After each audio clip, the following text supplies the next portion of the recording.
Halo sahabatku. Selamat datang kembali di channel Cerita Momo. Apa kabar kalian semua? Semoga hari ini menyenangkan ya. Sebelum Momo mulai masuk ke ceritanya, yuk kita absen dulu.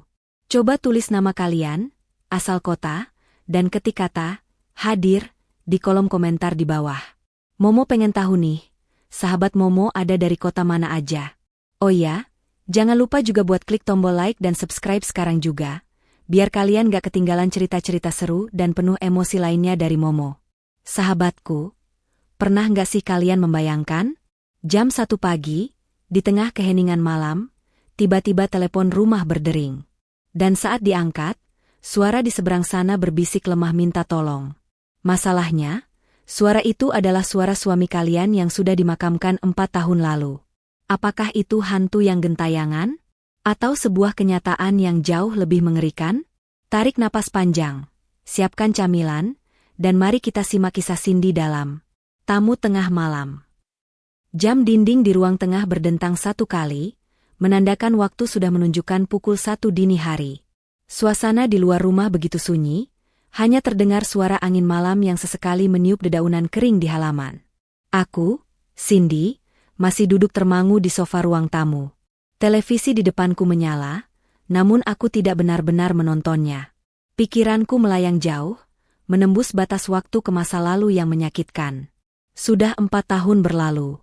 4 tahun yang terasa seperti seabad bagiku. Rumah mewah ini terasa begitu besar dan kosong sejak kepergian suamiku, Wisnu. Dulu, setiap sudut rumah ini penuh dengan tawa dan canda kami. Namun, sejak kecelakaan tragis itu, semuanya berubah menjadi dingin. Wisnu dinyatakan meninggal dunia setelah mobilnya terperosok ke sungai deras saat ia pergi memancing. Polisi dan tim SAR sudah mencari berminggu-minggu, namun jasadnya tidak pernah ditemukan. Mereka bilang, tubuh suamiku hanyut terbawa arus sungai yang sedang banjir waktu itu. Sejak saat itu, aku dipaksa menerima kenyataan pahit bahwa aku adalah seorang janda. Malam ini, rasanya kerinduan itu datang lagi, mencekik dadaku hingga sesak. Aku memandangi foto pernikahan kami yang terpajang di dinding. Wisnu tampak gagah dengan senyum khasnya yang hangat. Aku rindu kamu, Mas, bisikku lirih pada kesunyian malam. Tiba-tiba, suara dering telepon rumah memecah keheningan. Kring, kring. Jantungku hampir copot saking kagetnya. Mataku terbelalak menatap pesawat telepon tua yang terletak di atas meja sudut. Siapa yang menelepon jam 1 pagi begini? Apakah ada kabar buruk dari kerabat? Atau hanya orang iseng yang salah sambung? Dering itu terus berbunyi, menuntut untuk dijawab. Dengan tangan gemetar, aku bangkit dari sofa dan berjalan perlahan mendekati meja telepon. Perasaanku tidak enak, bulu kuduku meremang tanpa alasan yang jelas. Aku menarik napas panjang sebelum akhirnya mengangkat gagang telepon itu. Halo? Sapaku dengan suara serak. Hening. Tidak ada jawaban dari seberang sana. Hanya terdengar suara gemeresik halus, seperti suara angin atau napas seseorang yang berat. Halo? Siapa ini? Tanyaku lagi, kali ini dengan nada sedikit lebih tegas meski hatiku was-was. Lalu, suara itu terdengar. Sebuah bisikan lemah, parau, namun nadanya begitu familiar di telingaku. Sayang, buka pintunya, aku kedinginan di luar. Tubuhku langsung kaku seketika. Gelas air yang ada di meja di dekatku mungkin akan pecah jika aku memegangnya. Darah di wajahku terasa surut, membuatku pucat pasi. Suara itu, intonasi itu, panggilan, sayang, itu adalah suara Wisnu. Suara suamiku yang sudah meninggal 4 tahun lalu. Kakiku lemas, aku harus berpegangan pada pinggiran meja agar tidak jatuh. Siapa ini?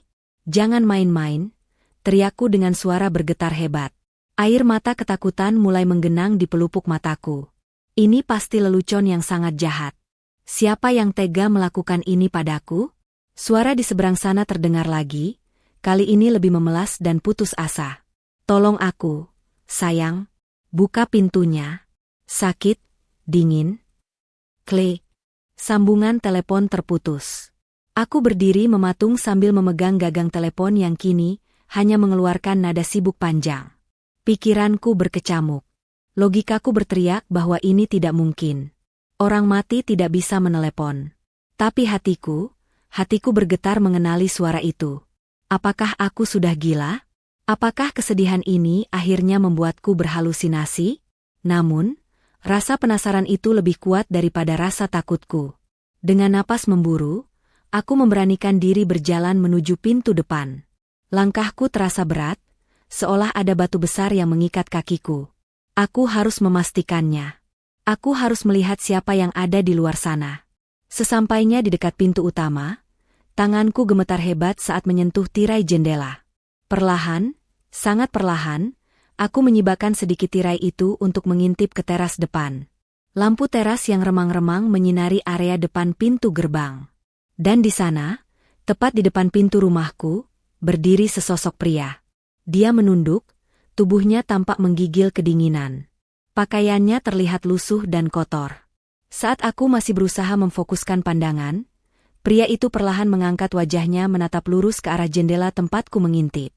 Cahaya lampu menyorot wajahnya yang tirus dan kotor. Mataku terbelalak lebar, tanganku membekap mulut agar tidak berteriak histeris. Itu dia. Meskipun kurus kering dan berantakan, aku tidak mungkin lupa wajah itu. Dia benar-benar berdiri di sana. Wisnu. Suamiku. Dia menatapku dengan tatapan kosong sambil bibirnya bergerak pelan, seolah mengucapkan kata, "Tolong aku, sayang." Rasa takut itu masih ada, mencengkeram erat ulu hatiku, tapi rasa rindu dan harapan yang membuncah jauh lebih kuat dari segalanya. Tanpa membuang waktu lagi, aku memutar kunci pintu dengan jari-jari yang terasa licin oleh keringat dingin. Suara, klik, dari kunci pintu terdengar begitu nyaring di tengah keheningan malam itu. Aku menarik napas dalam-dalam, lalu membuka pintu lebar-lebar. Angin malam langsung menerpa wajahku, membawa hawa dingin yang menusuk tulang. Namun, aku tidak peduli. Seluruh perhatianku tertuju pada sosok pria yang berdiri tepat di hadapanku. Jarak kami hanya terpisah satu langkah. Dia nyata. Dia bukan bayangan. Dia bukan ilusi optik akibat kerinduan yang mendalam. Wisnu. Panggilku lirih, suaraku tercekat di tenggorokan. Pria itu, suamiku yang seharusnya sudah berada di alam lain, menatapku dengan mata yang sayu dan cekung. Kelopak matanya terlihat berat sekali, seolah dia sudah berhari-hari tidak tidur. Perlahan, dia melangkahkan kakinya mendekatiku. Tubuhnya goyah, seperti pohon rapuh yang siap tumbang diterpa angin. Detik berikutnya, tubuhnya oleng dan rubuh ke arahku. Secara refleks, aku menangkap tubuhnya. Berat badannya mengejutkanku. Dia terasa begitu ringan, jauh lebih ringan dari Wisnu yang dulu kuingat. Tulang-tulangnya menonjol tajam di balik kulitnya yang kasar, terasa menusuk saat bersentuhan dengan tubuhku. Tapi ada satu hal yang membuat air mataku langsung tumpah membasahi bahunya. Kehangatan tubuhnya. Dia hangat. Jantungnya berdetak, meski lemah dan tidak teratur, menempel tepat di dada kiriku. Dia hidup. Suamiku masih hidup. Ya Tuhan, Mas Wisnu, kamu masih hidup. Mas? Tangisku pecah seketika. Aku memeluknya erat. Takut jika aku melepaskannya, dia akan menghilang lagi seperti asap. Aroma tubuhnya menusuk hidungku. Bukan aroma parfum maskulin yang biasa ia pakai dulu, melainkan bau apek, campuran antara bau tanah basah, keringat lama, dan bau hutan yang menyengat. Pakaian yang dikenakannya compang-camping, kotor oleh lumpur yang sudah mengering. Wisnu berusaha mengangkat kepalanya yang terkulai di bahuku. Bibirnya yang pecah-pecah dan pucat bergerak perlahan. Dia menatap mataku lekat-lekat, ada ketakutan yang luar biasa terpancar dari sorot matanya yang redup itu. Cindy. Bisiknya parau, suaranya seperti gesekan kertas pasir. Iya, Mas. Ini aku. Aku di sini. Kamu sudah pulang, Mas. Kamu aman sekarang, ujarku sambil mengusap wajahnya yang kotor dengan tanganku yang gemetar. Tangan Wisnu yang kurus dan penuh luka goresan mencengkeram lengan bajuku dengan sisa tenaganya. Cengkeramannya lemah, namun terasa begitu mendesak. Dia menarik wajahku mendekat ke wajahnya, seolah ingin menyampaikan rahasia paling penting di dunia ini. Ibu. Desisnya pelan, napasnya tersengal-sengal. Hati-hati sama ibu. Aku mengernyitkan dahi, bingung dengan ucapannya. Ibu? Maksud kamu Bhutia? Tanyaku memastikan.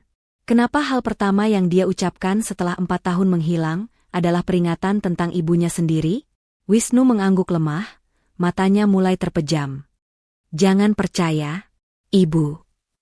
Dan setelah mengucapkan kalimat itu, tubuh Wisnu terkulai lemas sepenuhnya di pelukanku. Dia pingsan.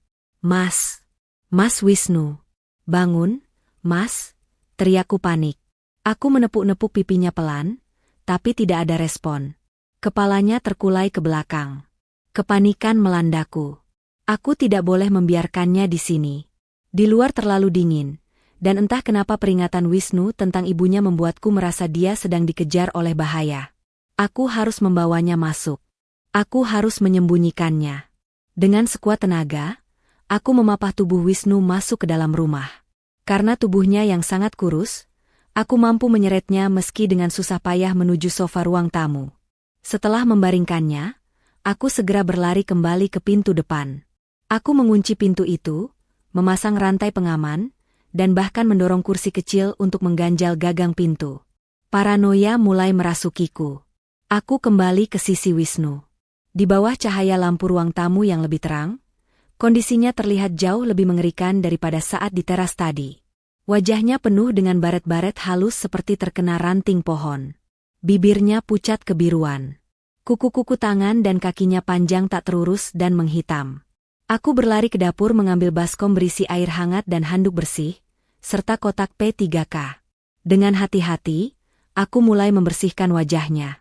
Air mata terus mengalir di pipiku setiap kali aku menyeka kotoran di kulitnya.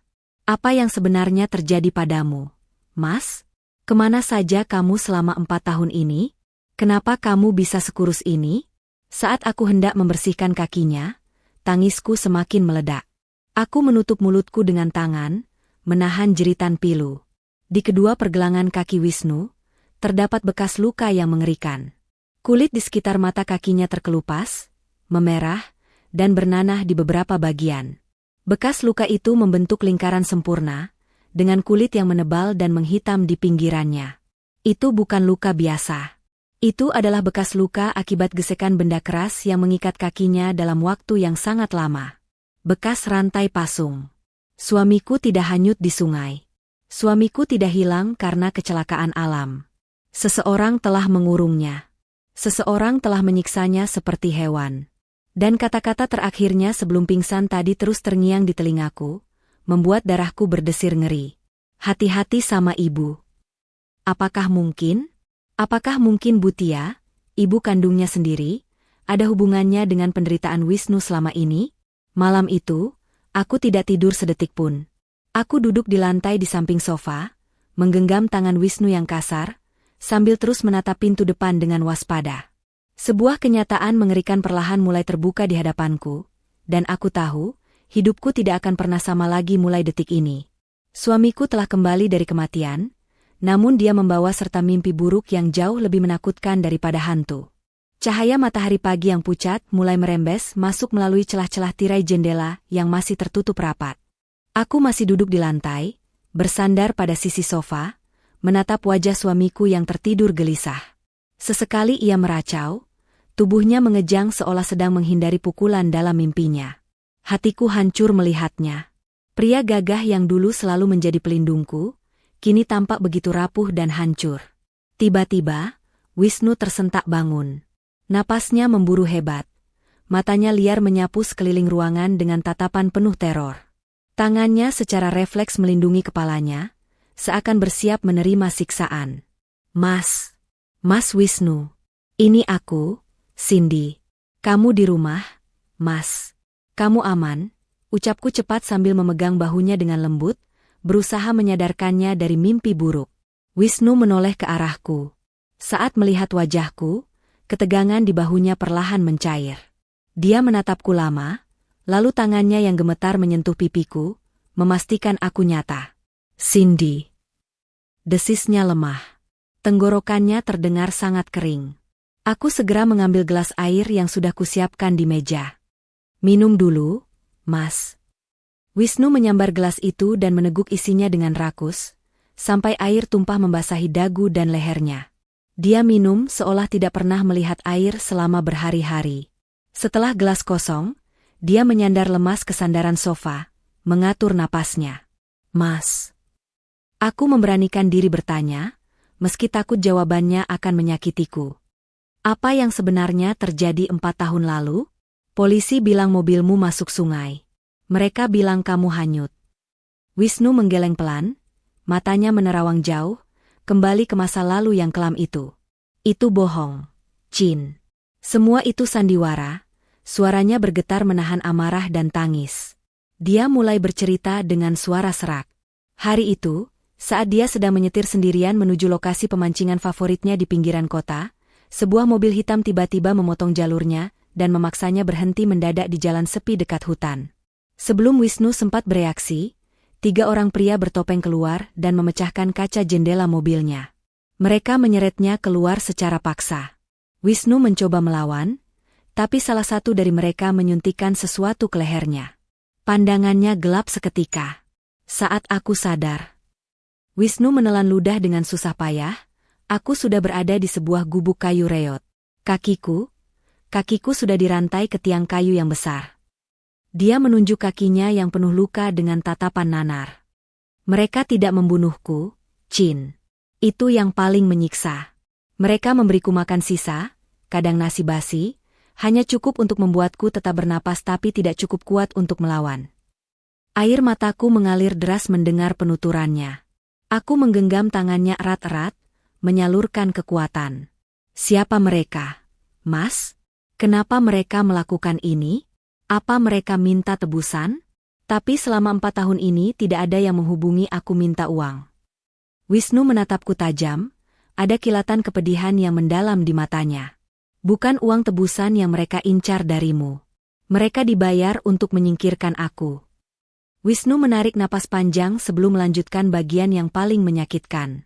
Selama disekap, ada satu penjaga yang sering datang. Namanya Jono, aku tahu dari temannya yang memanggil dia. Jono ini kejam, dia yang sering memukulku kalau aku berisik minta tolong. Suatu malam, sekitar seminggu setelah aku diculik. Suara Wisnu merendah, Jono menerima telepon di depan gubuk. Dia pikir aku sedang tidur atau pingsan. Suara di telepon itu cukup keras karena suasana hutan sangat sunyi. Jono bilang, "Beres, Bu. Anaknya sudah diamankan. Tidak akan ada yang tahu dia masih hidup. Sesuai perintah Ibu, kami akan buat dia menderita pelan-pelan." Wisnu berhenti sejenak, air mata menetes dari sudut matanya. Lalu Jono menyebut nama itu. Dia bilang, "Siap, Bu Tia. Transferannya sudah masuk. Terima kasih, Bu." Duniaku seakan runtuh mendengar nama itu. Bu Tia. Ibu mertuaku sendiri. Ibu kandung Wisnu. Nggak mungkin, Mas.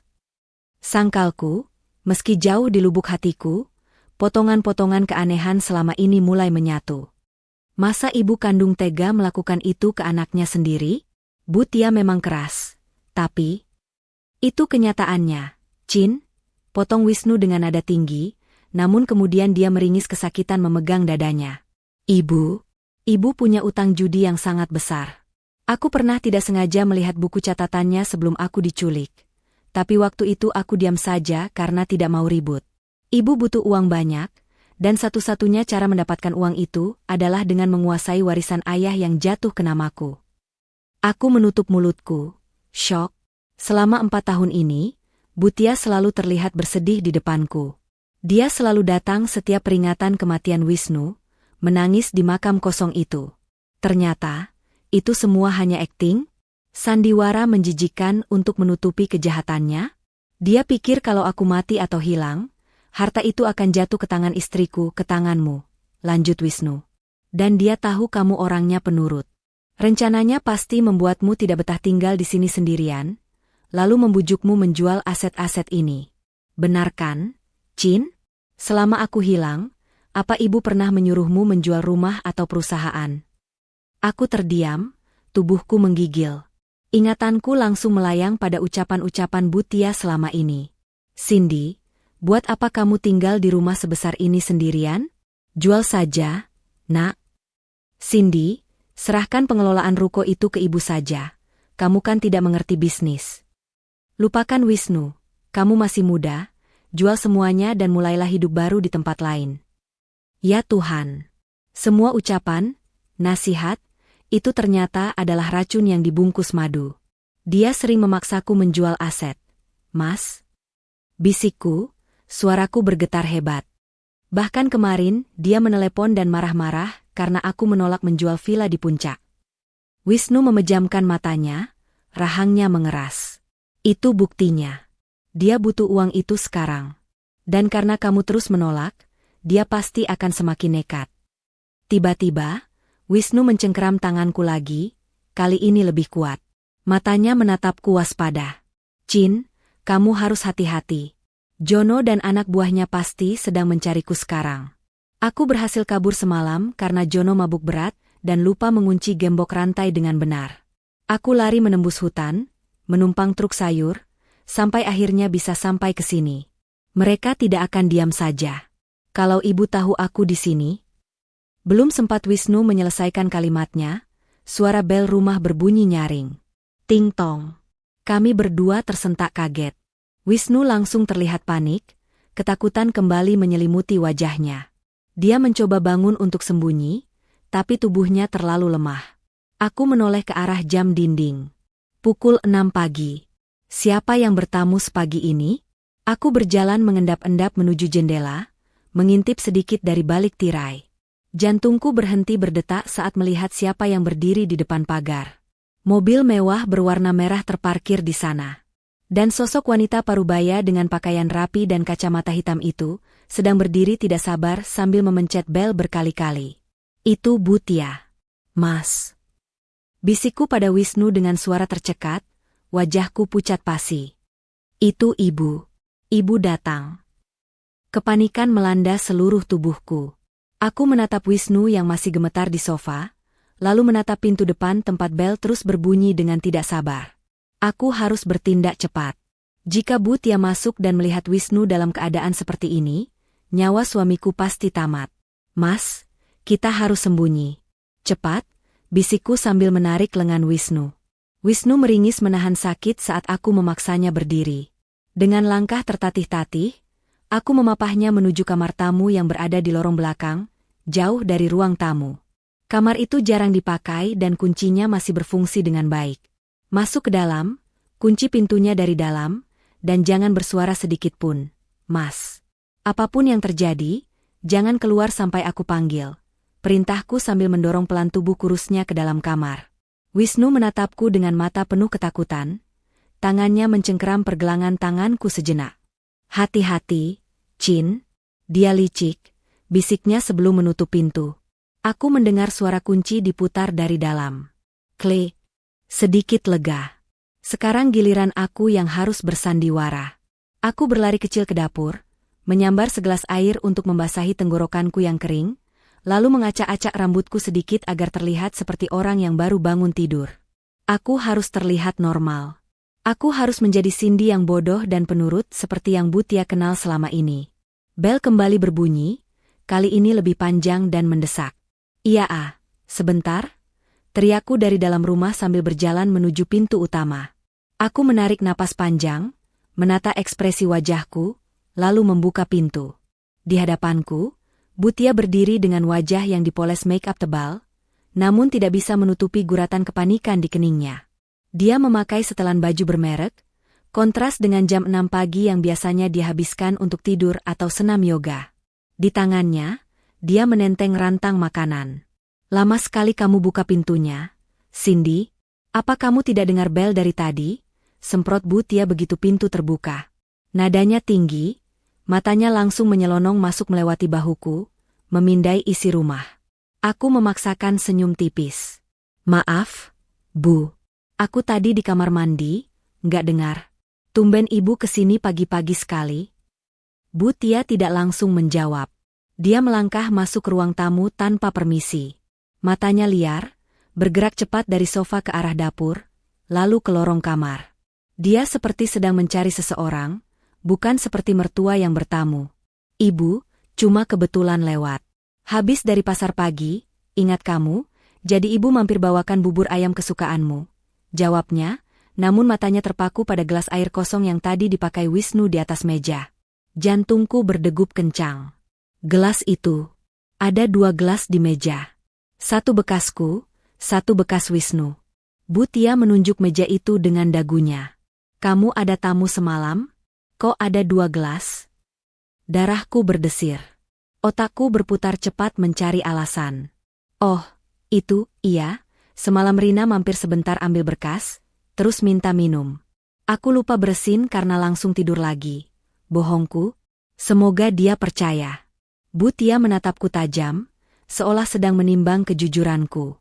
Perlahan, tatapannya melunak, berganti menjadi senyum manis yang justru membuatku mual, karena aku tahu kemunafikan di baliknya. Oh, begitu. Ya sudah, ayo dimakan buburnya mumpung hangat, katanya sambil duduk di sofa yang sama tempat Wisnu berbaring 5 menit yang lalu. Bu Tia mengusap permukaan sofa itu, lalu keningnya berkerut. Mungkin dia merasakan sisa hawa hangat tubuh Wisnu, tapi dia tidak berkomentar. Aku duduk di seberangnya, membuka rantang itu dengan tangan yang kusembunyikan di bawah meja, agar dia tidak melihat getarannya. Cindy, panggil Bu Tia tiba-tiba, suaranya berubah serius. Ibu kepikiran terus soal pembicaraan kita di telepon kemarin. Aku menelan ludah. Soal jual rumah ini, Bu? Iya, Bu Tia memajukan tubuhnya, menatapku lekat. Ibu rasa kamu tidak aman tinggal sendirian di rumah sebesar ini. Banyak orang jahat, Cindy. Apalagi kamu janda muda. Ibu khawatir. Kebetulan, teman arisan ibu ada yang berminat sekali dengan rumah ini. Dia berani bayar tunai, harganya tinggi. Kita bisa langsung urus hari ini kalau kamu mau tanda tangan. Kata-katanya terdengar seperti perhatian seorang ibu, tapi kini telingaku mendengar makna lain di baliknya. Banyak orang jahat. Ya, orang jahat itu ada di depanku sekarang. Dia ingin menjual rumah ini secepat mungkin. Kenapa? Apa karena dia tahu Wisnu kabur dan takut Wisnu pulang ke sini? Dia ingin menghilangkan jejak rumah ini sebelum Wisnu bisa mengklaimnya kembali? Bu, aku masih belum siap. Tolakku halus, berusaha menahan emosi yang meledak-ledak di dada. Banyak kenangan Mas Wisnu di sini. Rasanya seperti mengusir dia kalau aku jual rumah ini. Mendengar nama Wisnu, wajah Bu Tia menegang. Ada kilatan amarah yang dia coba tahan. Wisnu sudah mati, Cindy, bentaknya tiba-tiba, membuatku tersentak. Sadar suaranya terlalu keras, Bu Tia buru-buru mengatur napas dan kembali melembutkan suaranya, meski terdengar dipaksakan. Maksud ibu, Wisnu sudah tenang di alam sana. Dia pasti sedih kalau melihat kamu terpuruk terus di rumah ini. Dia pasti ingin kamu bahagia, punya uang banyak, jalan-jalan ke luar negeri. Uang hasil jual rumah ini bisa buat kamu senang-senang, Cindy. Sisanya biar ibu yang kelola buat amal atas nama Wisnu. Amal, katanya. Hatiku mencibir. Amal untuk menutupi utang judinya. Aku tetap nggak bisa, Bu. Maaf, jawabku tegas, menatap matanya.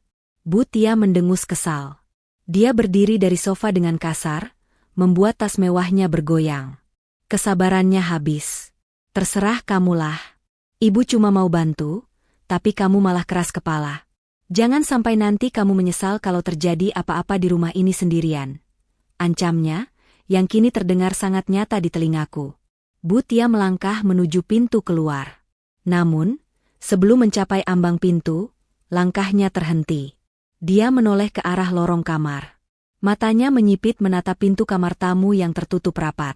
Pintu kamar tamu itu, biasanya kamu biarkan terbuka biar sirkulasi udara bagus. Gumam Bu Tia curiga. Dia mulai melangkah mendekati lorong itu. Kenapa ditutup rapat begitu? Napasku tercekat. Jantungku seakan berhenti berdetak. Jika dia memutar gagang pintu itu dan menyadari pintunya terkunci dari dalam, dia pasti akan curiga. Tidak ada alasan mengunci kamar kosong dari dalam. Tikus. Bu, teriakku spontan. Langkah Bu Tia terhenti. Dia menoleh ke arahku dengan jijik. Apa? Ada tikus mati di dalam situ semalam, baunya busuk banget. Aku tutup pintunya biar baunya nggak nyebar ke ruang tamu. Nanti siang tukang kebun baru mau datang buat bersihin. Cerocosku cepat, berdoa semoga kebohonganku masuk akal. Bu Tia menutup hidungnya dengan tangan, wajahnya terlihat jijik. Ih, jorok sekali kamu. Rumah mewah kok ada bangkai tikus. Ya sudah, bersihkan cepat. Ibu pulang dulu, gerah lama-lama di sini. Tanpa memeriksa lebih lanjut, Bu Tia berbalik dan berjalan cepat keluar rumah, setengah berlari menuju mobilnya. Aku menutup pintu utama dan langsung menguncinya rapat-rapat, lalu menyandarkan punggungku di daun pintu. Kakiku lemas seketika, tubuhku merosot ke lantai. Air mataku tumpah lagi. Itu tadi terlalu dekat. Hampir saja. Tapi kedatangan Bu Tia pagi ini mengonfirmasi semuanya. Dia panik. Dia sedang memburu Wisnu. Dan sekarang aku tahu, waktu kami tidak banyak. Aku harus segera menyusun rencana sebelum wanita iblis itu datang lagi dengan cara yang lebih kasar. Setelah suara mobil Bu Tia benar-benar menghilang dari kejauhan, aku segera berlari kembali ke kamar tamu. Tanganku gemetar saat memutar kunci pintu. Begitu pintu terbuka, aku melihat Wisnu masih duduk meringkuk di sudut kasur. Wajahnya pucat pasi dan keringat dingin membasahi dahinya. Dia sudah pergi, Mas. Ucapku cepat sambil menutup pintu kembali dan menguncinya. Wisnu menghembuskan napas panjang, bahunya turun lemas. Aku dengar suaranya, Chin. Suara ibu, nadanya sama seperti saat dia memarahi orang-orang suruhannya di telepon. Dingin dan menuntut. Aku duduk di tepi ranjang, menatap suamiku dengan perasaan campur aduk. Marah, sedih, tapi juga bertekad. Kami tidak bisa terus-terusan sembunyi seperti tikus di rumah sendiri. Bu Tia pasti akan kembali, dan dia tidak akan berhenti sampai rumah ini dijual dan jejak kejahatannya terkubur selamanya. Kita harus lapor polisi sekarang, Mas, kataku tegas. Kita punya bukti. Kamu masih hidup. Kesaksianmu sudah cukup untuk menjebloskan ibu ke penjara. Wisnu menggeleng lemah. Dia menatapku dengan sorot mata yang penuh keraguan. Ibu punya banyak kenalan pejabat. Chin. Ingat Om Darman? Dia perwira polisi teman dekat ibu. Kalau kita lapor sembarangan, bisa jadi laporan itu malah hilang. Atau lebih buruk lagi, mereka tahu aku di sini dan mengirim orang untuk membereskan aku sebelum sidang dimulai. Kata-kata Wisnu ada benarnya. Bu Tia adalah wanita sosialita yang licik. Koneksinya luas. Melawan dia tanpa persiapan matang sama saja bunuh diri. Lalu kita harus bagaimana? Menunggu sampai dia mengirim orang untuk mendobrak rumah ini? Tanyaku frustrasi. Wisnu menyingkap selimut yang menutupi kakinya. Dia menunjuk pergelangan kakinya yang bengkak dan bernanah. Kita butuh bukti fisik dan medis yang tidak bisa dibantah. Chin. Luka ini bukan luka biasa. Aku menelan ludah, memberanikan diri melihat lebih dekat luka yang semalam hanya kulihat sekilas. Di bawah cahaya matahari yang terang, kondisinya jauh lebih mengerikan. Kulit di sekitar mata kakinya sudah tidak utuh, dagingnya terlihat merah dan meradang. Bekas gesekan besi itu begitu dalam, membentuk parit kecil di daging kakinya. Ini bukti penyekapan jangka panjang, kata Wisnu lirih. Dokter forensik pasti bisa membedakan luka kecelakaan dengan luka pasung. Tapi kita butuh orang yang bisa dipercaya untuk memeriksa ini tanpa bocor ke ibu. Tiba-tiba, satu nama melintas di kepalaku. Rina, gumamku. Wisnu menatapku. Rina sahabatmu yang pengacara itu? Iya. Dia pengacara pidana yang hebat sekarang, Mas. Dan yang paling penting, dia benci ketidakadilan. Dia satu-satunya orang yang bisa kita percaya selain Tuhan. Tanpa menunggu persetujuan Wisnu, aku segera mengambil ponselku. Jariku menekan nomor Rina. Nada sambung terdengar 3 kali sebelum suara ceria Rina terdengar di seberang sana. Halo, Chin. Tumben telepon pagi-pagi. Mau ajak sarapan? Rin, dengarkan aku, potongku cepat, suaraku serius dan rendah. Aku butuh kamu di rumahku sekarang. Jangan tanya kenapa, jangan bilang siapa-siapa. Langsung masuk saja lewat pintu samping, aku bukakan. Ini soal hidup dan mati. Hening sejenak di seberang sana. Nada bicara Rina langsung berubah total. Oke. Aku jalan sekarang. 15 menit sampai. 15 menit kemudian, Rina sudah duduk di kursi kamar tamu. Mulutnya menganga tak percaya. Matanya bolak-balik menatap antara aku dan sosok kurus kering di atas kasur. "Wisnu?"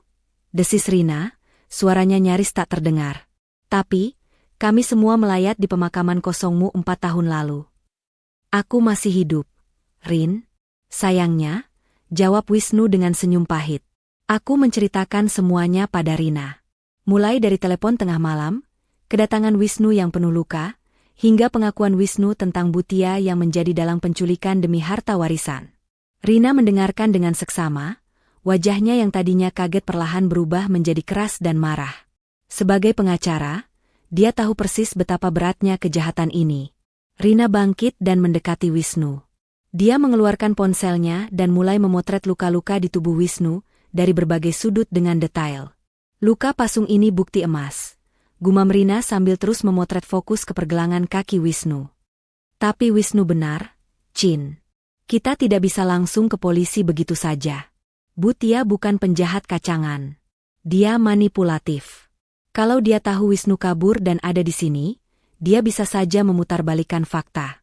Dia bisa bilang Wisnu gila, kabur dari rumah sakit jiwa, atau bahkan menuduh Wisnu memalsukan kematiannya sendiri untuk menghindari utang."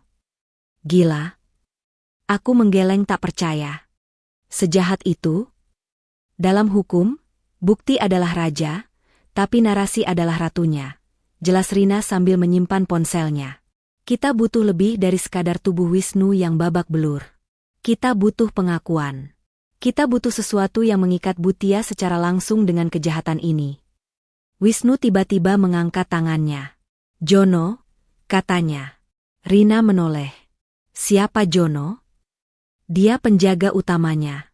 Dia yang sering komunikasi dengan ibu," jelas Wisnu. Matanya menerawang, berusaha menggali ingatan menyakitkan itu demi keadilan. "Aku ingat satu ciri fisiknya yang mencolok. Di leher kirinya, ada tato kalajengking hitam. Dan dia pernah tidak sengaja menjatuhkan dompetnya di dekatku. Aku lihat KTP-nya sekilas. Namanya Jono Sutrisno. Alamatnya di daerah Rawabuaya." Rina mencatat nama itu dengan cepat di buku catatannya. Matanya berbinar. "Bagus. Ini petunjuk konkret. Kalau kita bisa melacak Jono, kita bisa menekan dia untuk jadi saksi mahkota. Tapi itu butuh waktu, dan Jono pasti sedang memburu Wisnu sekarang." Rina menatapku tajam. "Cindy, dengar rencanaku baik-baik. Kita akan mainkan permainan Bhutia. Dia ingin kamu menjual rumah ini, kan? Dia ingin menguasai harta Wisnu secepatnya karena dia terdesak utang, kan?" Aku mengangguk. "Berikan apa yang dia mau," kata Rina dingin. "Maksudmu?" "Telepon dia. Bilang kamu menyerah. Bilang kamu setuju menjual semua aset Wisnu dan membagi hasilnya dengan dia. Pancing dia datang ke sini malam ini juga untuk tanda tangan surat kuasa. Kita akan buat dia merasa menang." Aku mulai mengerti arah pikiran Rina. Jebakan? "Benar. Kita pasang kamera tersembunyi. Kita rekam pembicaraan kalian. Buat dia mengakui motifnya. Buat dia merasa di atas angin sampai dia keceplosan bicara soal Wisnu atau utangnya. Saat dia lengah." Rina menunjuk ke arah Wisnu, "Kita keluarkan kartu as kita." Wisnu mengepalkan tangannya yang kurus. "Aku siap. Aku mau melihat wajah ibu saat tahu aku masih hidup." Rina mengangguk puas. "Oke. Aku akan siapkan alat perekam dan surat-surat palsu untuk memancingnya. Cindy, tugasmu adalah berakting. Jadilah menantu yang putus asa dan bodoh di mata dia. Dan Wisnu, kamu harus sembuh sedikit lagi. Makan yang banyak hari ini. Malam nanti, kita akan mengadakan pertunjukan." Aku menatap Rina dan Wisnu bergantian. Rasa takut itu masih ada, tapi kini bercampur dengan adrenalin. Malam ini, kami akan membalikkan keadaan. Bhutia pikir dia adalah predatornya, tapi dia tidak tahu bahwa dia sedang berjalan masuk ke dalam kandang singa. Jantungku berdegup kencang, seirama dengan jarum jam yang terus berputar. Di hadapanku, ponsel tergeletak di atas meja seperti sebuah bom waktu yang siap meledak. Rina berdiri di seberang meja, mengangguk pelan memberi isyarat. "Ini saatnya. Aku harus menjadi aktris terbaik dalam hidupku demi menyelamatkan suamiku dan menghukum wanita keji itu." Aku menarik napas panjang, berusaha menekan rasa muak yang bergejolak di perutku, lalu menekan tombol panggil pada kontak bernama Ibu Mertua. Nada sambung terdengar 1 kali, 2 kali. Pada dering ketiga, suara di seberang sana menjawab, "Halo? Ada apa lagi, Cindy? Kalau kamu menelepon cuma untuk merengek soal kenangan Wisnu." Ibu tutup teleponnya. "Ibu sibuk?" Suara Bu Tia terdengar ketus dan tidak sabar. Aku memejamkan mata, membayangkan wajah Wisnu yang penuh luka untuk memanggil emosi yang tepat. Bukan emosi marah, tapi keputusasaan. "Bu." Suaraku kubuat bergetar, seolah habis menangis seharian. "Maaf kalau ganggu. Aku sudah pikirkan kata-kata ibu tadi pagi." Hening sejenak. Nada bicara Bu Tia langsung berubah, terdengar lebih antusias meski ia berusaha menutupinya. "Oh, terus? Apa keputusanmu?" "Ibu benar," lanjutku dengan nada pasrah. "Aku nggak kuat tinggal di sini sendirian. Rumah ini terlalu besar, terlalu banyak bayangan Mas Wisnu di setiap sudut. Rasanya aku mau gila, Bu. Tiap malam aku mimpi buruk terus." "Nah, kan?" potong Bu Tia cepat, suaranya naik 1 oktav karena girang. "Ibu kan sudah bilang dari dulu, kamu itu cuma menyiksa diri sendiri. Jadi, kamu setuju jual rumah itu?" "Iya, Bu. Aku setuju," jawabku lirih. "Bukan cuma rumah, ruko dan villa di puncak juga silakan ibu urus. Aku cuma mau uang bagianku, lalu aku mau pergi dari kota ini. Aku mau pulang ke rumah orang tuaku di kampung dan melupakan semuanya." Aku melirik Rina. Dia mengacungkan jempol sambil tersenyum puas. Umpan telah dimakan. "Keputusan yang sangat bijak, sayang." Suara Bu Tia kini berubah menjadi sangat manis, semanis madu beracun. "Ibu bangga sama kamu. Kamu akhirnya sadar juga demi masa depanmu. Ya sudah, besok ibu siapkan berkas-berkasnya, kita ketemu notaris lusa ya." "Jangan lusa, Bu," sergahku cepat. "Aku mau malam ini. Aku sudah pesan tiket kereta buat besok pagi-pagi sekali. Aku nggak mau menunda lagi, takut aku berubah pikiran karena nggak tega." "Malam ini?" Bu Tia terdengar kaget, tapi sedetik kemudian ia terkekeh pelan. Keserakahan jelas terdengar dari tawanya. Dia takut aku berubah pikiran. Oke. Kalau itu mau kamu." Kebetulan ibu sudah pegang draft surat kuasa pengalihan hak jual. Ibu bisa ke sana sekarang juga. "Jangan sekarang, Bu. Aku masih beres-beres barang. Ibu datang jam 7 malam saja ya. Sekalian makan malam terakhir di sini sebelum aku pergi," pintaku. "Baiklah. Jam 7 malam ibu sampai sana. Pastikan semua sertifikat asli sudah kamu siapkan di meja, ya. Jangan ada yang ketinggalan. Sampai nanti, Cindy." Klik. Sambungan terputus.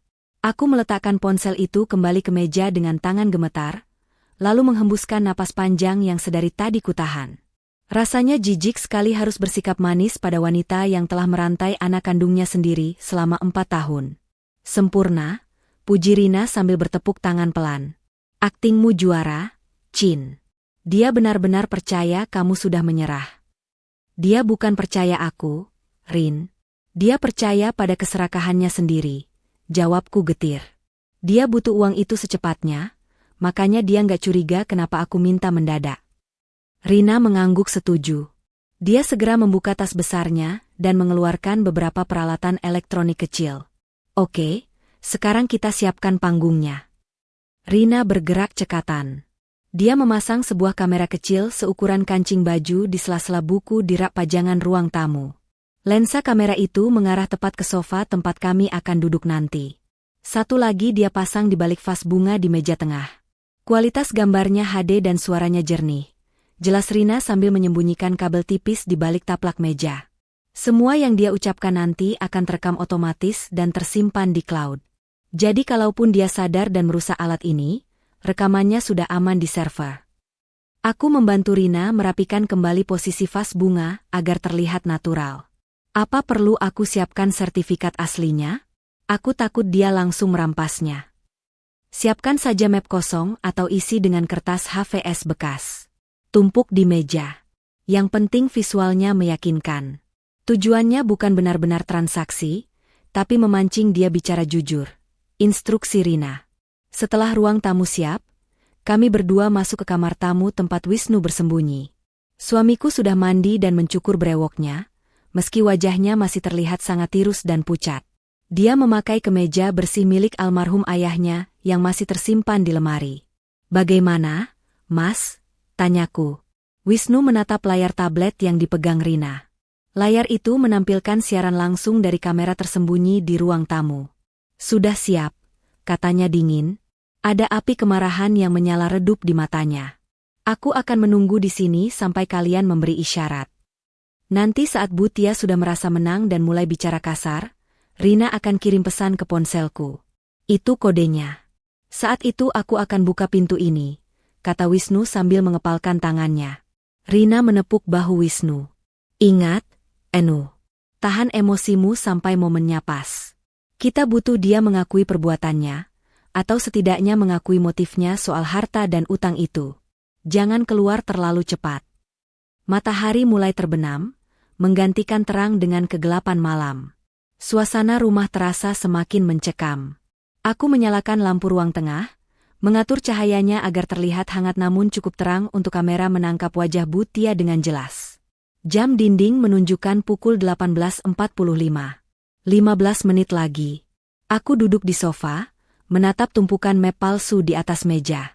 Di kamar belakang, Wisnu menunggu dengan dendam yang sudah diperam selama 4 tahun. Di ruang kendali, kamar Rina yang bersebelahan, sahabatku siap merekam segalanya. Malam ini bukan sekadar makan malam perpisahan.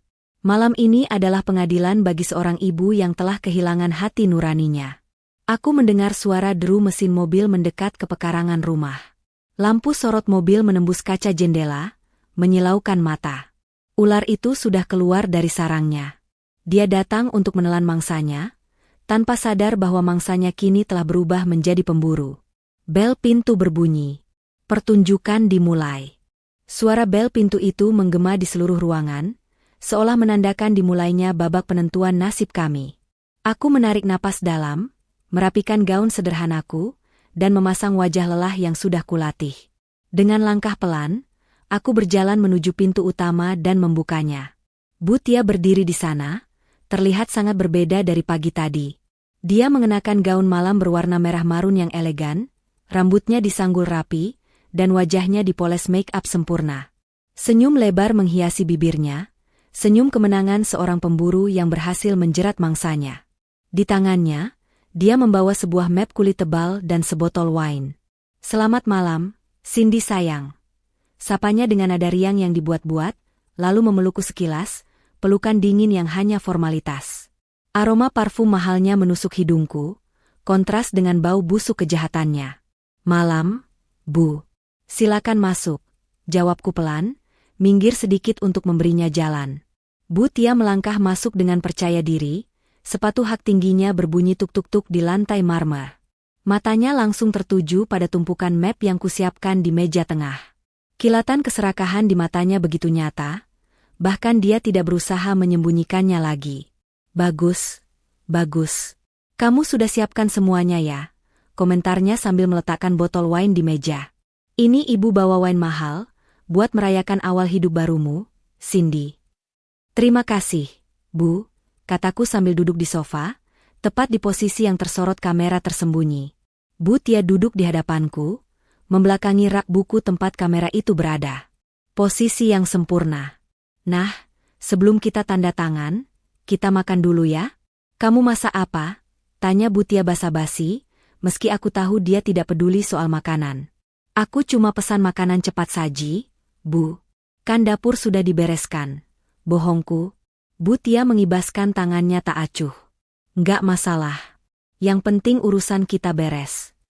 Dia segera membuka map kulit yang dibawanya, mengeluarkan beberapa lembar dokumen dengan materai yang sudah ditempel rapi.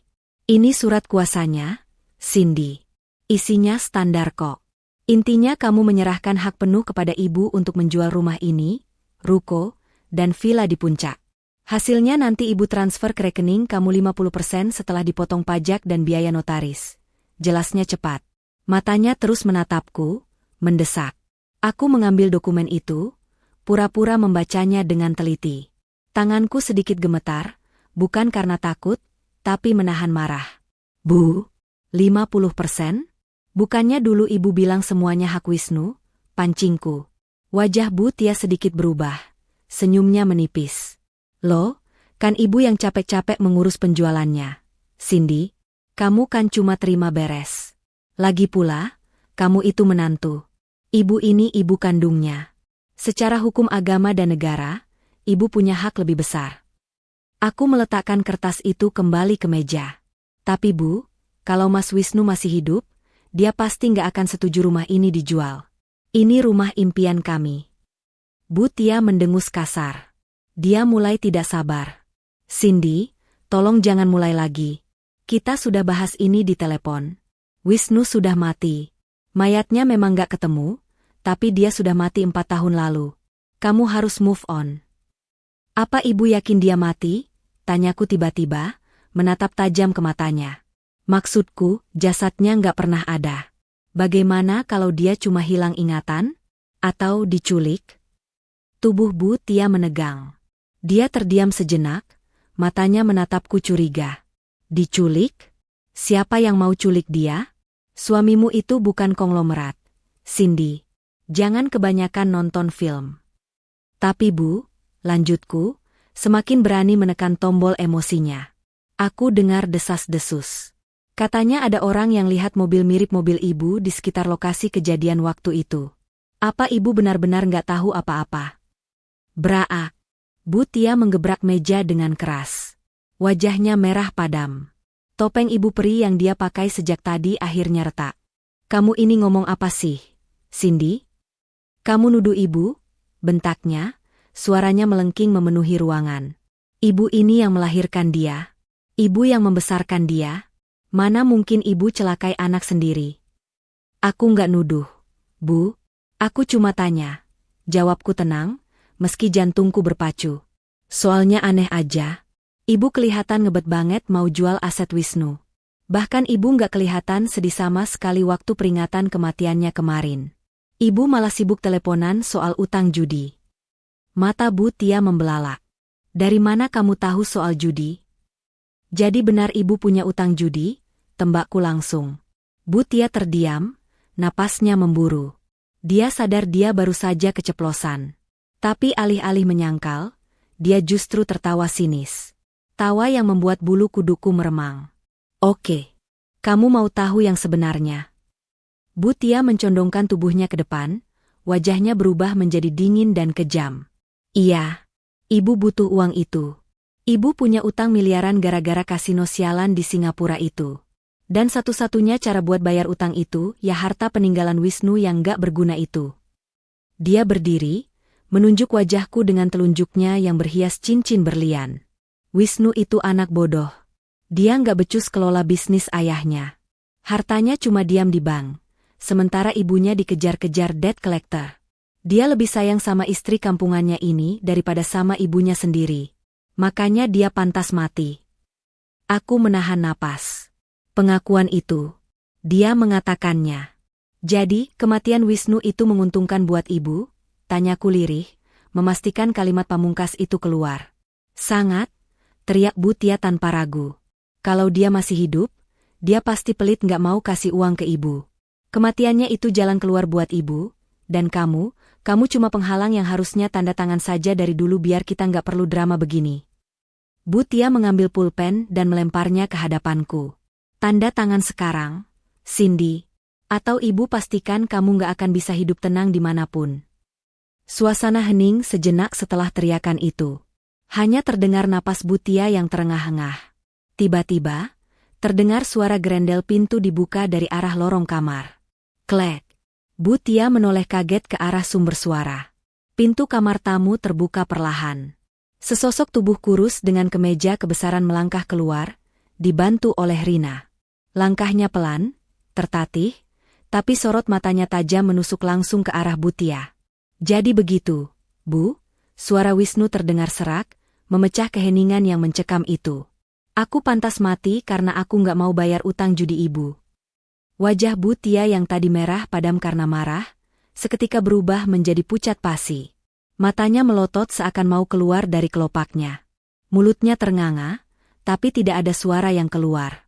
Dia mundur selangkah, menabrak meja hingga botol wine terjatuh dan pecah berantakan di lantai. Cairan merah menggenang seperti darah.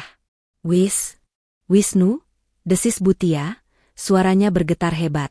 Kamu hantu. Hantu nggak punya bekas luka rantai di kaki, Bu, jawab Wisnu dingin sambil terus berjalan mendekat. Bhutia menggeleng-gelengkan kepalanya panik.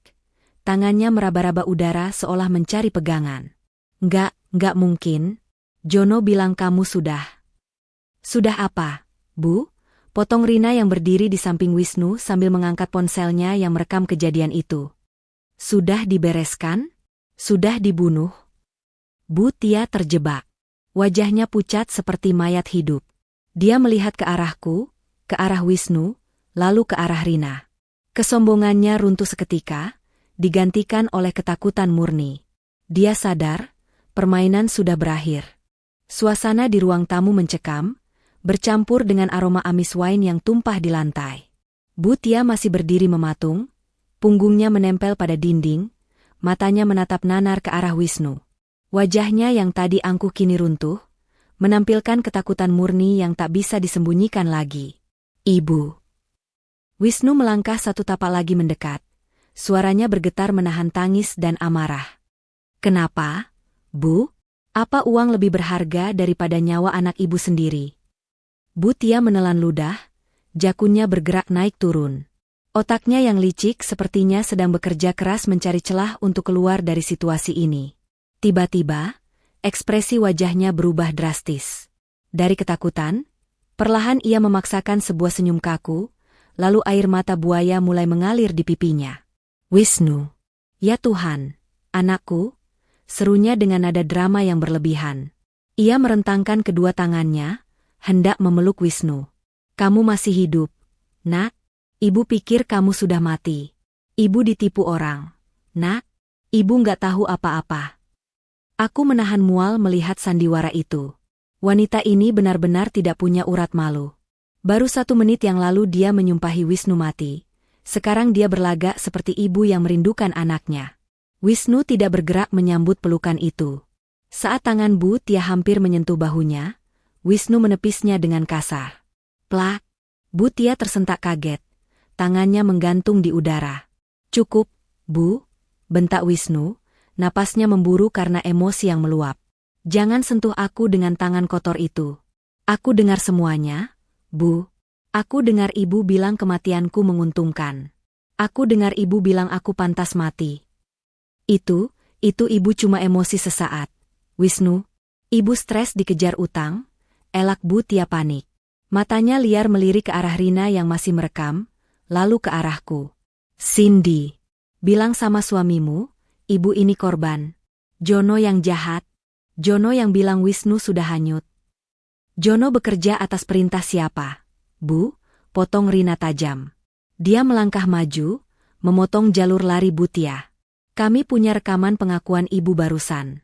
Ibu bilang sendiri butuh uang warisan Wisnu untuk bayar utang judi. Ibu juga bilang kematian Wisnu adalah jalan keluar buat ibu. Mendengar kata rekaman, wajah Bhutia berubah menjadi garang.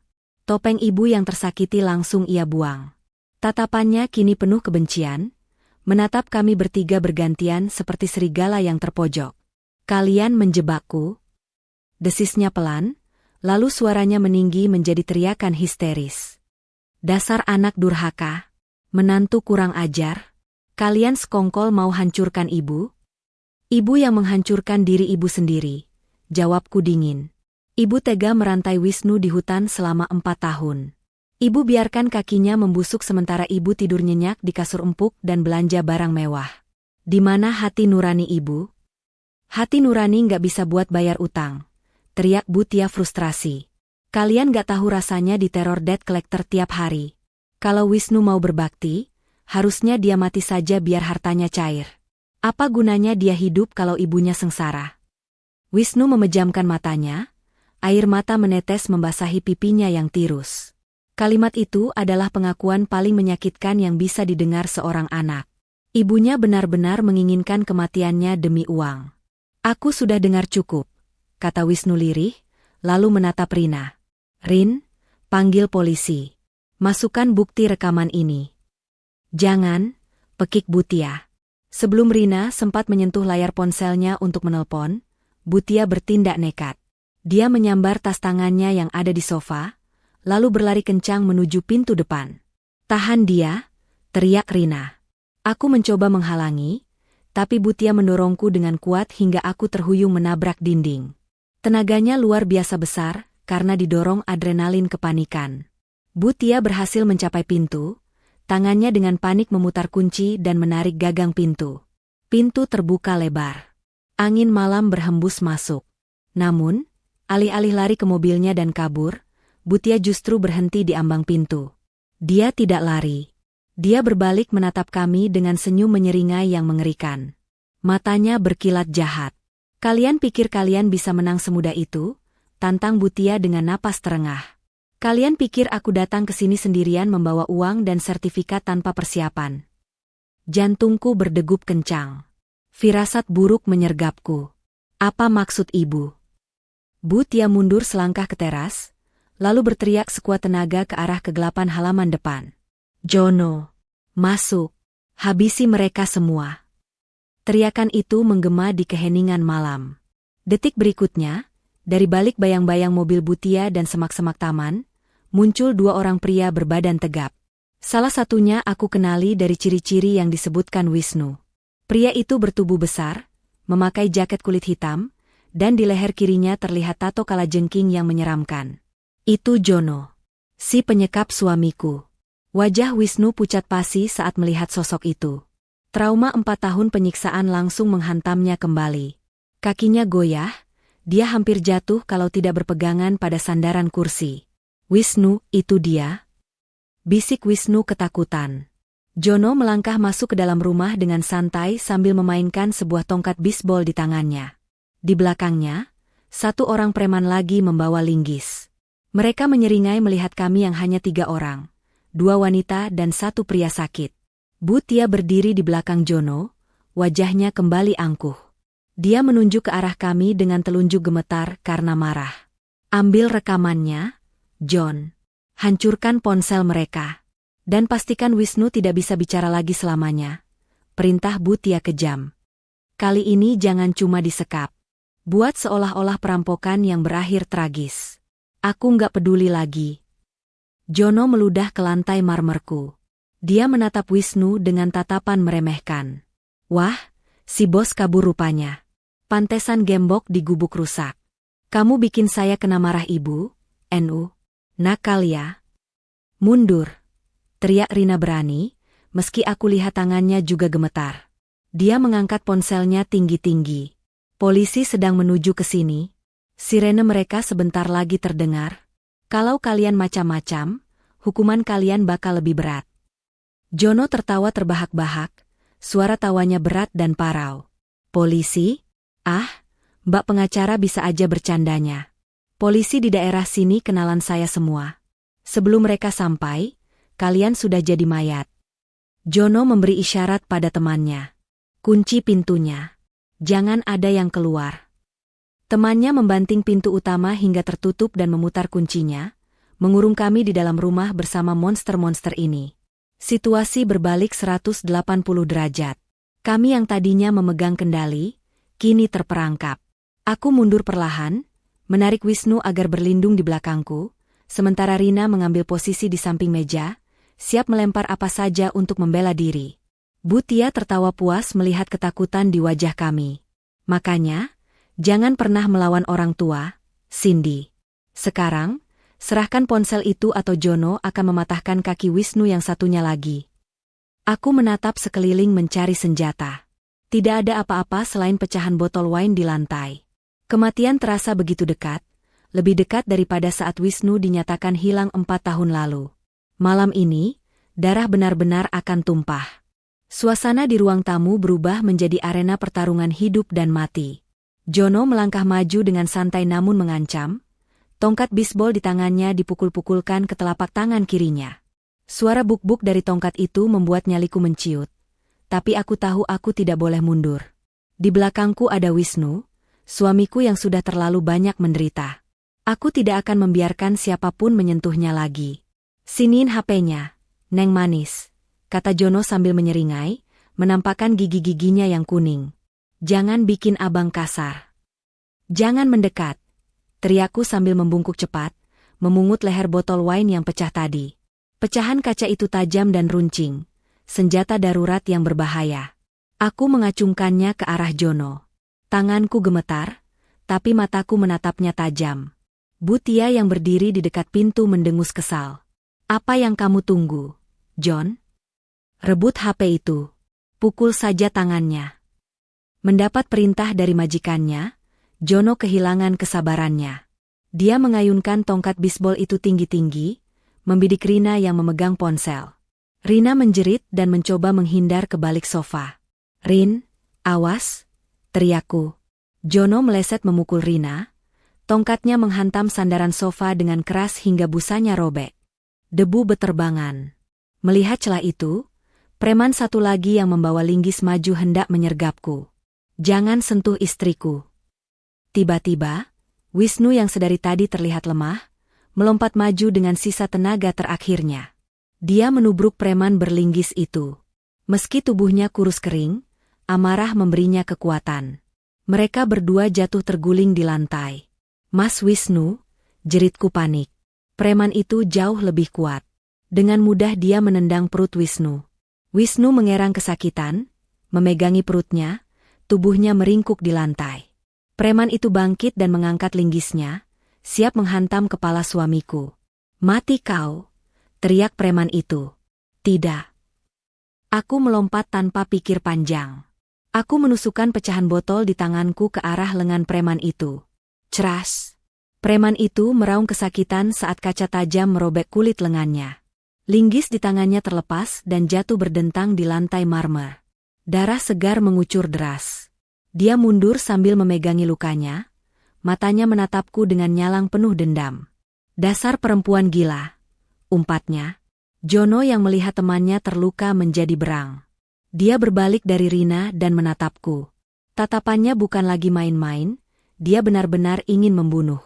Dia melangkah lebar ke arahku, tongkat bisbol sudah siap diayunkan mendatar untuk menghantam kepalaku. Aku terpaku. Kakiku lemas. Aku memejamkan mata, siap menerima hantaman itu demi melindungi Wisnu yang masih terkapar di kakiku. Wiu. Tepat saat tongkat itu melayang di udara, suara sirine yang sangat keras dan dekat terdengar memekakan telinga. Bukan satu sirine, tapi banyak. Dan suara itu berasal tepat dari depan rumah. Cahaya lampu rotator berwarna biru dan merah berkedip-kedip menembus kaca jendela, membanjiri ruang tamu dengan kilatan cahaya polisi. Gerakan Jono terhenti di udara. Dia menoleh kaget ke arah jendela. Sialan, umpat Jono. Wajahnya pucat. Polisi beneran. Sudah kubilang, kan? Teriak Rina dari balik sofa, napasnya memburu. Dia mengangkat ponselnya tinggi-tinggi. Dari tadi aku sudah live streaming ke akun kepolisian dan rekan-rekan pengacaraku. Ribuan orang menonton kejahatan kalian sekarang. Butia menjerit histeris. Dia berlari ke arah Jono, menarik baju preman itu. Kunci pintunya. Cari jalan belakang. Jangan sampai mereka masuk. Tapi terlambat. Brak. Pintu depan yang tadi dikunci oleh teman Jono, didobrak paksa dari luar. Daun pintu itu terbuka lebar dengan keras. Sekelompok polisi berseragam lengkap dan bersenjata menyerbu masuk. Angkat tangan. Jangan bergerak. Polisi, teriak komandan polisi yang memimpin penyerbuan. Ruang tamu seketika penuh sesak. Beberapa polisi langsung menodongkan pistol ke arah Jono dan temannya. Nyali Jono langsung ciut. Dia menjatuhkan tongkat bisbolnya dan mengangkat kedua tangannya tinggi-tinggi. Temannya yang terluka lengan pun ikut berlutut pasrah. Aku langsung menjatuhkan pecahan botol di tanganku dan berlutut memeluk Wisnu. Mas, kamu nggak apa-apa? Tangisku pecah. Aku meraba wajah dan tubuhnya, memastikan tidak ada luka fatal. Wisnu tersenyum lemah, darah mengalir dari sudut bibirnya, tapi matanya berbinar lega. Aku nggak apa-apa, Chin. Kita selamat. Sementara itu, di sudut ruangan, Butia berusaha menyelinap ke arah dapur untuk kabur lewat pintu belakang. Tapi Rina dengan sigap menunjuknya. "Pak polisi, itu dalangnya. Tangkap wanita berbaju merah itu," teriak Rina lantang. Dua orang polwan langsung mengejar dan menahan lengan Butia. Butia memberontak hebat. Dia menjerit-jerit seperti orang kesurupan. "Lepaskan. Saya tidak salah. Saya ini korban. Anak saya durhaka," teriak Butia sambil menendang-nendang. "Kalian tidak tahu siapa saya? Saya kenal atasan kalian." Komandan polisi itu berjalan mendekati Butia, wajahnya tegas dan dingin. "Ibu Tia, Anda kami tangkap atas tuduhan penculikan, penyekapan, percobaan pembunuhan berencana, dan penyerangan. Anda punya hak untuk diam, tapi semua ucapan Anda barusan sudah terekam dan akan memberatkan Anda di pengadilan." Klik. Suara borgol yang dikunci di pergelangan tangan Butia terdengar begitu merdu di telingaku. Itu adalah suara keadilan. Butia diseret keluar rumah melewati kami. Saat dia melewati tempatku dan Wisnu berpelukan, dia berhenti sejenak. Dia menatap Wisnu dengan tatapan yang sulit diartikan, campuran antara kebencian, penyesalan, dan kegilaan. "Ibu melakukan ini demi keluarga kita, Wisnu?" Racau Butia. Air matanya melunturkan maskara tebalnya, membuat wajahnya tampak mengerikan. "Kenapa kamu nggak mati saja? Kenapa kamu harus pulang?" Wisnu membenamkan wajahnya di bahuku, tidak sanggup melihat wajah ibunya lagi. "Bawa dia pergi, Pak. Tolong bawa dia pergi," isak Wisnu pilu. Polisi pun menggelandang Butia keluar menuju mobil patroli. Teriakan dan makian Butia masih terdengar hingga ke halaman, sebelum akhirnya pintu mobil polisi ditutup dan memutus suaranya. Jono dan temannya juga digiring keluar dengan tangan terborgol. Saat melewati Rina, Jono sempat melirik tajam, tapi Rina membalasnya dengan tatapan berani. "Tato kalajengkingmu bagus, Mas. Bakal kelihatan keren di balik jeruji besi selama 20 tahun ke depan," sindir Rina pedas.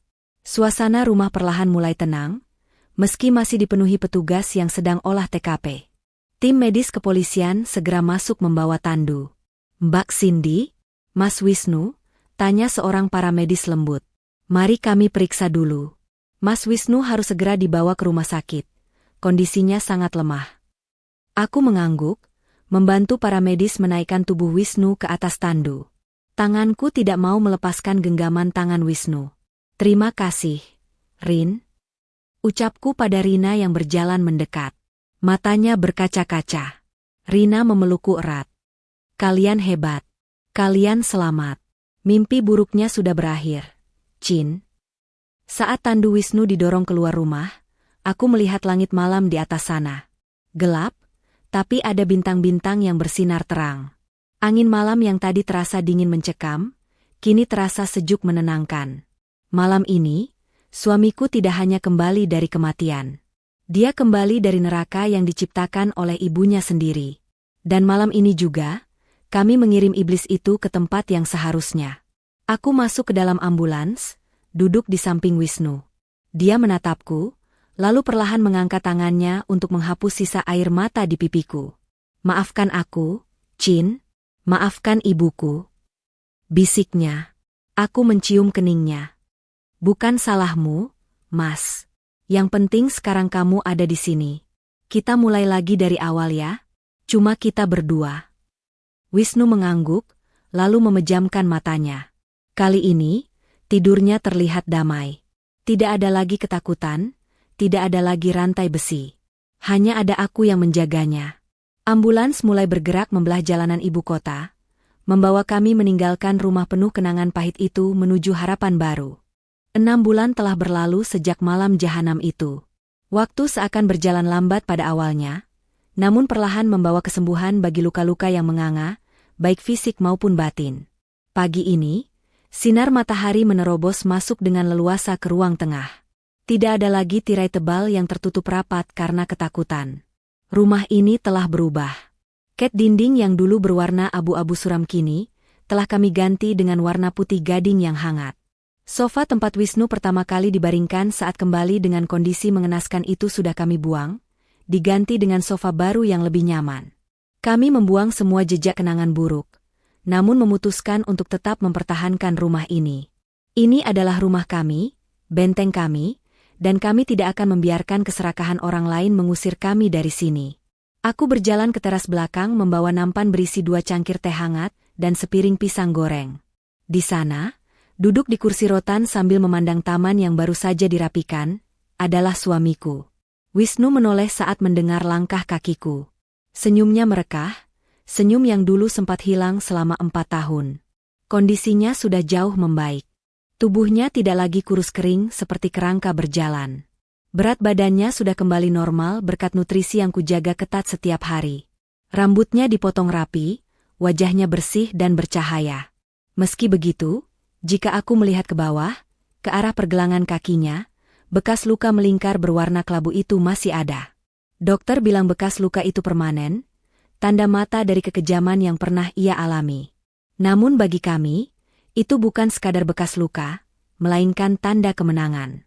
Bukti bahwa Wisnu adalah pejuang yang menolak untuk mati. Melamun lagi, Mas? Tanyaku lembut sambil meletakkan nampan di meja kecil. Wisnu menggeleng pelan, lalu menarik tanganku untuk duduk di sampingnya. Enggak, aku cuma lagi bersyukur. Udaranya enak banget hari ini, beda sama udara di hutan itu. Aku mengusap punggung tangannya. Setiap kali dia menyinggung masa lalunya di penyekapan, hatiku masih terasa nyeri, tapi Wisnu bilang membicarakannya justru membantunya berdamai dengan trauma itu. Rina baru saja telepon, ujarku hati-hati. Ekspresi Wisnu berubah sedikit lebih serius. Soal vonis? Aku mengangguk. Sidang putusan sudah selesai pagi ini. Hakim menjatuhkan hukuman 20 tahun penjara buat Bhutia. Jono dan temannya kena 15 tahun. Hening sejenak menyelimuti kami. Angin berdesir lembut di antara dedaunan. Aku menunggu reaksi Wisnu. Bagaimanapun, wanita yang divonis itu adalah ibu kandungnya sendiri. Wanita yang melahirkannya, namun juga wanita yang mencoba menghancurkannya demi lembaran uang kertas. Wisnu menghela napas panjang, lalu menyeruput teh hangatnya. Tidak ada air mata. Air matanya sudah habis ia teteskan di bulan-bulan pertama terapi psikologis. Itu adil, ucap Wisnu tenang, matanya menatap lurus ke depan. Dia menuai apa yang dia tanam. Aku sudah memaafkan dia sebagai manusia, Chin. Biar hatiku tenang. Tapi sebagai anak, rasanya hubungan itu sudah putus saat dia memerintahkan Jono untuk membunuh kita malam itu. Aku tidak punya ibu lagi. Aku cuma punya kamu. Dan aku akan selalu ada buat kamu, Mas. Selamanya, balasku sambil menyandarkan kepala di bahunya yang kokoh. Kami menikmati keheningan pagi itu dengan perasaan lega yang luar biasa. Tidak ada lagi teror. Tidak ada lagi ketakutan akan telepon tengah malam. Bhutia kini mendekam di balik jeruji besi, meratapi nasib dan utang-utang judinya yang tak akan pernah lunas. Kabarnya, dia sering berteriak-teriak sendiri di selnya, menyalahkan semua orang kecuali dirinya sendiri. Keserakahan telah memakan kewarasannya sampai habis. Wisnu meletakkan cangkirnya, lalu memutar tubuhnya menghadapku. Dia menatap mataku dalam-dalam, tangannya terulur menyentuh pipiku. Terima kasih, Cindy, bisiknya tulus. Buat apa, Mas? Karena kamu mengangkat telepon itu. Jam 1 pagi, saat kamu ketakutan setengah mati, kamu tetap mengangkat telepon itu. Dan kamu membukakan pintu untukku. Kalau malam itu kamu mengabaikanku, mungkin aku sudah mati kedinginan di depan pagar, atau tertangkap lagi oleh anak buah Jono. Aku tersenyum haru, mataku berkaca-kaca. Hati istri nggak bisa dibohongi, Mas. Walaupun logikaku bilang kamu sudah meninggal, tapi hatiku bilang suara di telepon itu adalah rumahku yang memanggil. Aku cuma membukakan pintu buat pemilik rumah ini pulang. Wisnu memelukku erat, sangat erat. Di pelukan ini, aku merasakan detak jantungnya yang kuat dan teratur. Kehidupan kami yang sempat renggut paksa, kini telah kembali utuh. Kami sadar, ujian berat kemarin justru membuat ikatan cinta kami menjadi baja yang tak bisa dipatahkan oleh siapapun. Matahari semakin tinggi, menghangatkan tubuh kami. Kami tahu masa depan tidak akan selalu mudah. Trauma itu mungkin sesekali akan datang menyapa dalam mimpi buruk, tapi kami siap menghadapinya bersama. Tidak ada lagi rahasia, tidak ada lagi kebohongan. Di atas meja, ponselku bergetar pelan menandakan pesan masuk. Mungkin ucapan selamat dari Rina. Tapi kami mengabaikannya. Dunia luar bisa menunggu. Saat ini, hanya ada aku dan Wisnu, menikmati pagi yang damai di rumah yang hampir hilang, mensyukuri napas yang masih berhembus, dan cinta yang menang melawan maut. Telepon jam 1 pagi itu bukan panggilan hantu. Itu adalah panggilan takdir yang menyatukan kami kembali, sekaligus mengakhiri sandiwara keji yang selama ini memisahkan kami. Dan kini, kisah horor itu telah berakhir, berganti menjadi lembaran baru yang penuh harapan. Pesan moral singkat, keserakahan terhadap harta dapat mematikan hati nurani, bahkan tega menghancurkan darah daging sendiri. Namun, kejahatan yang ditutupi serapat apapun pasti akan terbongkar, karena kebenaran dan ketulusan cinta akan selalu menemukan jalannya untuk menang.